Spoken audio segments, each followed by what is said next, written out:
Caimin kata Gibran, enak ya Cak, bisa jawab sambil baca teks. Enakan Gibran ya, bisa nyapres sambil jadi anak presiden. Buset.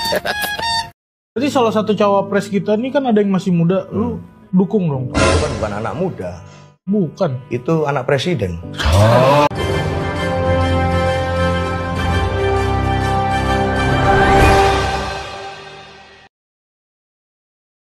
Assalamualaikum warahmatullahi wabarakatuh. Jadi lagi trending di sosial media X yaitu tagar 2,3. Nah, tagar 2,3 ini lagi trending ya di sosial media X. Jadi sudah diposting sekitar 7.800 post, di mana salah satu akun X yang bernama Budi Kurniawan, di mana Budi Kurniawan mentweet, Gibran itu lulus S1 dapat nilai lower second class honors atau setara 48. Untuk nilai segitu daftar kuliah master aja susah diterima. Itu setara IPK 2,3 kalau sistem Indonesia. Sehingga ini banyak mengundang tanggapan dan komentar dari netizen ya. Di mana di dalam debat sebelumnya seakan-akan kelihatan sok pinter, banyak istilah-istilah dilemparkan kepada lawannya. Nah, sampai netizen berkomentar tentang IPK Samsul yang 2,3 itu, yaitu ada komentar dari Unlucky, enak banget ya IPK 2,3 bisa jadi wakil presiden. Rakyat biasa minimal 4, pengalaman 10 tahun, maksimal 25 tahun, bisa mengendalikan air, bumi, udara, itu baru dapat kerja. Ya kembali lagi ya, karena ada paman, karena ada bapaknya, makanya bisa menjadi calon wakil presiden demi meneruskan keberlanjutan dari bapaknya. Jadi Anda bisa bayangkan jika Samsul nanti menjadi wakil presiden, kalau ada apa-apa dengan Prabowo, yang kita tahu Prabowo usianya sudah mencapai 73 tahun, ya mudah-mudahan kita doakan Prabowo sehat-sehat saja. Dengan usianya yang 73 tahun, kalau seandainya nanti yang mengambil alih kursi kepresidenan adalah Gibran, apakah Anda menyerahkan negara dan bangsa ini kepada bocil? Ketika saya ketemu Pak Rosan misalnya, saya bilang begini, Pak Rosan, ini kira-kira gimana nih pemerintahan ke depan kan? Ya beliau sampaikanlah satu periode waktu. Mungkin, kan saya bilang saya concern terhadap kesehatan Pak Prabowo, semoga Pak Prabowo sehat. Tapi kalau tidak gimana? Kita harus ngomong segala kemungkinan ya, kemungkinan baik, terburuknya. Tapi terburuk harus dibahas. Lalu beliau menyatakan satu tenggang waktu, saya nggak boleh bocorkan lah, ini secara etika nggak boleh. Tapi beliau menyatakan bahwa sepertinya akan sekian waktu gitu kan.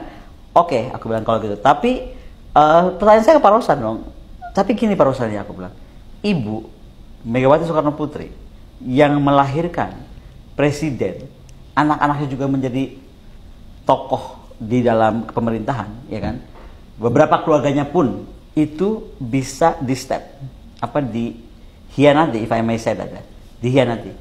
Apa yang menurut Pak Rosan bikin bahwa Dek Bocil tidak akan mengkhianati Pak Prabowo? Seperti kata pengamat militer yaitu Korni, sampai juga mengatakan jangan-jangan Jokowi memanfaatkan Prabowo ini sebagai kuda tunggangan demi mempermulus jalannya Samsul di Pilpres 2024. Jadi bisa saja nanti suatu saat Samsul akan mengambil alih jabatan presiden. Dan ada juga netizen yang bernama Mutia, yaitu berkomentar, kalian yang IPK 3 ke atas kalah sama dia. Dia IPK segitu bisa sampai ngacak-ngacak aturan negara. Jagoan tenan. Ya, jadi jangan berharap Anda yang masih muda bisa menjadi calon wakil presiden kalau tidak ada paman di Mahkamah Konstitusi, kalau bukan anak presiden. Dan juga ada netizen yang berkomentar yaitu yang bernama Struck. Kita bandingkan dengan sesama anak muda seumurannya, Cinta Laura, kuliah di Amerika nggak kaleng. Kampusnya Ivy League University of Columbia, ambil 2 jurusan psikologi dan sastra Jerman, tapi lulus dengan predikat cum laude 3,5 tahun. Kayaknya lebih layak Cinta Laura deh yang jadi cawapres. Dengan predikat cum laude belum tentu bisa kalau tidak punya paman di Mahkamah Konstitusi. Sampai juga media Arab yaitu Al Jazeera menulis Nepo Baby. Dan ada juga netizen yang bernama Teguh berkomentar, ku kasih template buat nyebokin nih, IPK nggak menjamin kesuksesan, yang penting itu skill.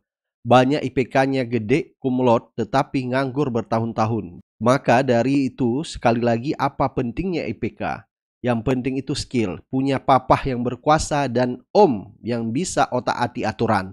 Nah, Nah, lagi-lagi ya, kembali orang dalam, ordal seperti yang disampaikan oleh Anies Baswedan. Jadi, kalau ada orang dalam, berapapun IPK Anda, mau cum laude, mau 2,3, kalau tidak ada ordal atau orang dalam, maka jalan Anda tidak akan mulus ya. Dan ini sudah ada contohnya, seperti Samsul, yaitu orang dalamnya ya pamannya dan bapaknya. Baik, coba kita dengar beberapa tanggapan dari netizen atas debat kemarin ya. Masih banyak netizen yang memberi komentarnya. Pak Dul nyari apa, Pak? Nyari Mas Tata. Tata siapa, Pak? Tata Krama.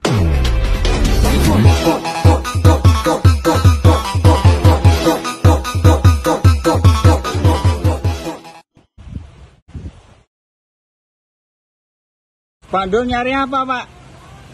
Nyari Mas Topan. Topan siapa, Pak? Topan Santun.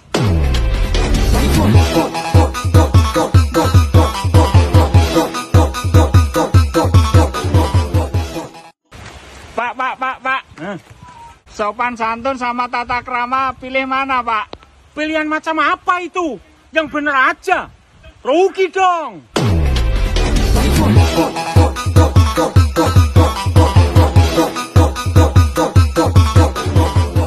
Jadi Pak Andul ini adalah pendukung Ganjar Pranowo ya. Jadi dengan melihat debat kemarin, yaitu gimmick dari Gibran celingak-celinguk, sehingga Pak Andul memparodikan dan menganggap bahwa Gibran tidak punya etika dan sopan santun terhadap orang tua, yaitu kepada Mahfud MD.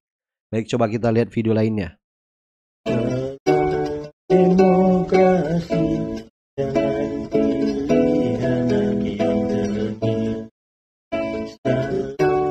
Demokrasi dengan pilihan yang terpilih. Ini adalah Andi Wijayanto yang merupakan mantan gubernur Lemhanas, anak buah Jokowi, dan sekarang mundurkan diri menjadi tim sukses yaitu Ganjar Pranowo, yaitu membuat lagu menyindir salam demokrasi jangan pilih anak yang tengil ya.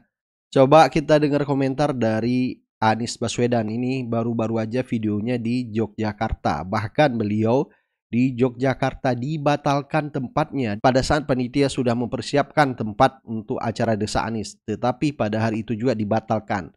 Baik, coba kita dengar apa kata Anies Baswedan.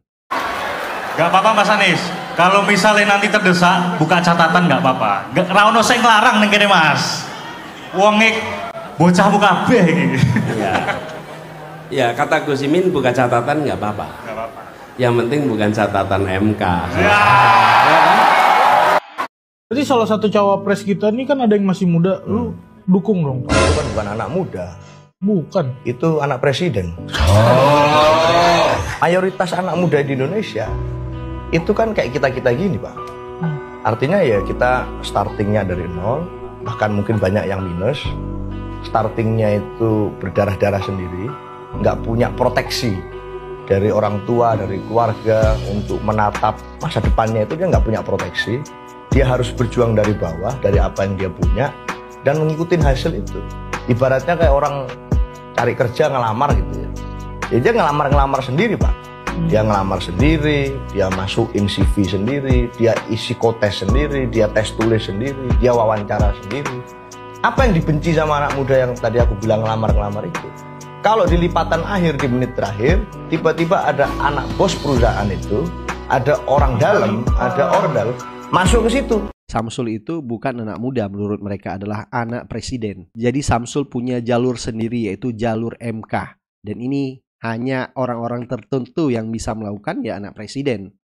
Kan jujur, siapa yang paling buruk di debat ini? Ditanya ke saya, Ya. siapa yang paling buruk? Gibran Raka Buming Raka. Buruk itu karena? Karena menurut saya dia banyak menghindari pertanyaan dengan menjawab hal yang tidak masuk gitu. Misal kayak tadi Pak yang paling saya kelihatan sekali karena saya pengen tahu jawabannya. Ketika Pak Mahfud bilang yang 2019 bilang tidak impor, ternyata ini impor, gimana? Kemudian jawabannya dia adalah janganlah bernarasi menakuti-nakuti rakyat. Ya, apa yang menakuti? Jawab aja pertanyaan itu, siapa yang menakuti kok? Itu kan janji Bapak Anda di 2019, ternyata tidak dilaksanakan 5 tahun ini. Jawab saja itu. Ya benar kata Abdur ya. Jadi Gibran tidak menjawab pertanyaan yang ditanyakan oleh Mahfud MD tentang impor. Nah, lagi-lagi ini kita akan menyoroti bagaimana nanti jika Prabowo menang, katanya akan mengimpor 1,5 juta sapi demi susu ya, susu gratis. Jadi Anda bisa bayangkan 1,5 juta sapi itu seperti apa pakannya, seperti apa pengurusannya. Jadi cukup banyak hal yang harus dipikirkan untuk mengimpor 1,5 juta sapi. Membuat program-program seharusnya yang lebih realistis saja ya. Sekarang yang harus dibutuhkan oleh masyarakat. Pilih presiden pakai otak, gak usah pakai hati, gak usah pakai perasaan. Lu lihat visi misi capresnya, lu lihat masalah fundamental yang ada di negeri kita itu apa? Pendidikan, korupsi. Lu lihat siapa capres yang paling potensial untuk menyelesaikan masalah-masalah ini. Kita itu 80% ke atas baru lulus SMA. Jadi masalah pendidikan kita itu masih sangat fundamental. Nah, lu lihat capres mana yang paling relate dan paling possible untuk menyelesaikan masalah-masalah kita. Lu jangan mau disogok sama program-program yang memang gak ada gunanya. Lu lihat, misalkan ini program makan dan susu gratis relate gak sama masalah yang lagi dihadapin sama masyarakat-masyarakat di kita. Terus lagi masalah korupsi. Lu lihat siapa yang paling bisa menyelesaikan masalah-masalah korupsi. Lu gak usah marah-marah kayak kemarin kejadian Rafael Alun, terus Dirjen Pajak, ada indikasi korupsi triliunan di Dirjen Pajak gitu. Rafael Alun, Mario Dandi yang kayak gitu lu marah-marah. Lu mau lihat kayak gimana tuh orang-orang kayak gitu di treatmentnya kayak gimana, dimiskinkan atau ditambah gajinya, ngerti gak lu? Kalau sekarang lu milih presiden gak tepat atau salah, lu jangan marah-marah nanti ketika ada kasus-kasus hukum yang memang tidak bisa diselesaikan secara adil menurut lu. Kalau menurut lu korupsi itu adil dihukum 2 sampai 3 atau 4 tahun gitu dan tidak dirampas asetnya, ya lu pilih presiden yang memang programnya kayak gitu, ngerti nggak lu? Tapi kalau lu pengen ngelihat koruptor-koruptor dihukum berat seperti dimiskinkan, lu pilih capres yang punya program kayak gitu. Lu lihat lagi, lu mau nggak anak-anak 5 tahun ke depan akses pendidikannya mudah? Lu pilih presiden yang kayak gitu, ngerti lu? Apakah akan membawa masyarakat kita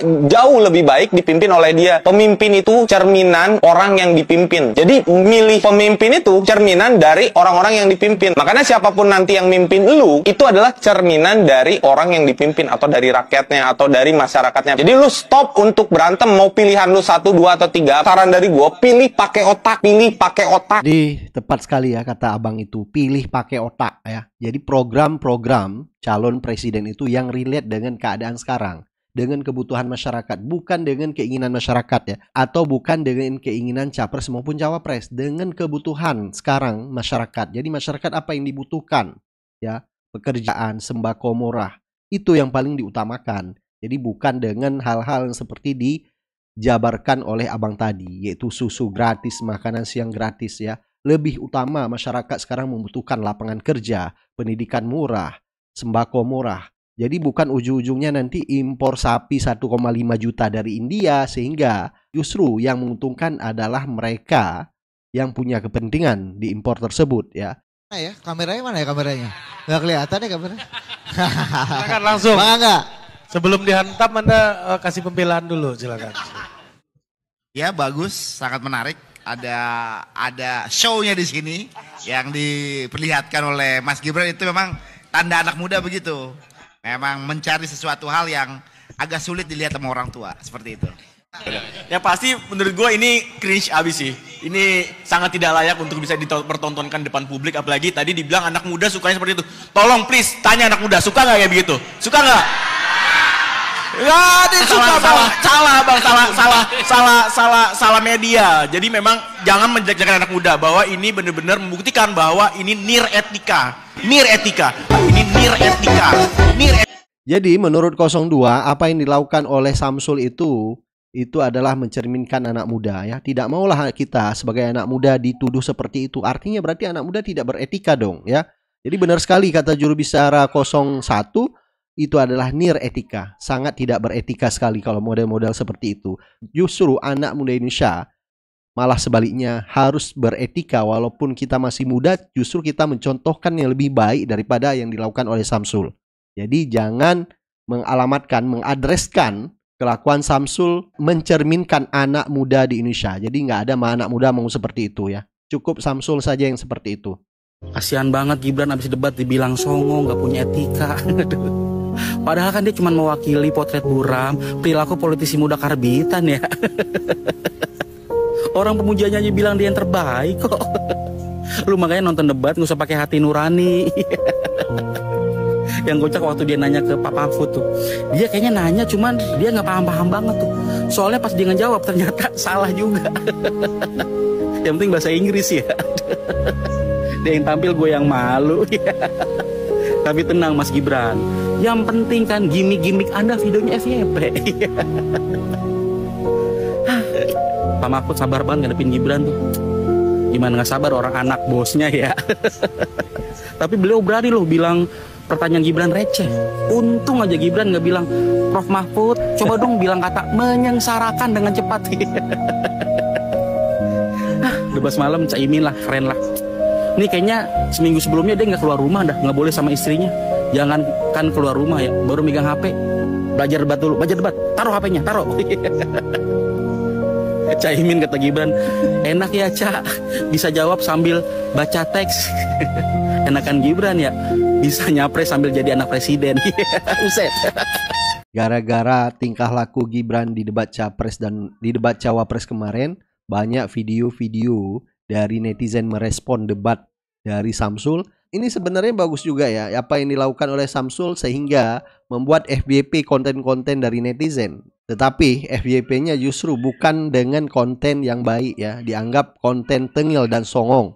Orang profesor aja kau rendahkan, apalagi kami nih. Kalau kau udah jadi, rakyat kau rendahkan. Sanggup kau merendahkan orang tua, seorang profesor. Mana kalau kau udah jadi? Woi bro, di otak bro, profesor kau rendahkan. Jadi menurut abang-abang mandor ini, profesor aja kau rendahkan, apalagi kita-kita ini ya. Jadi masyarakat nanti bakal seperti itu juga direndahkan oleh Samsul. Jadi banyak sekali argumentasi dan jadi banyak sekali pandangan dan argumentasi yang disampaikan oleh netizen maupun masyarakat terhadap tingkah laku Gibran di debat cawapres yang ketiga kemarin.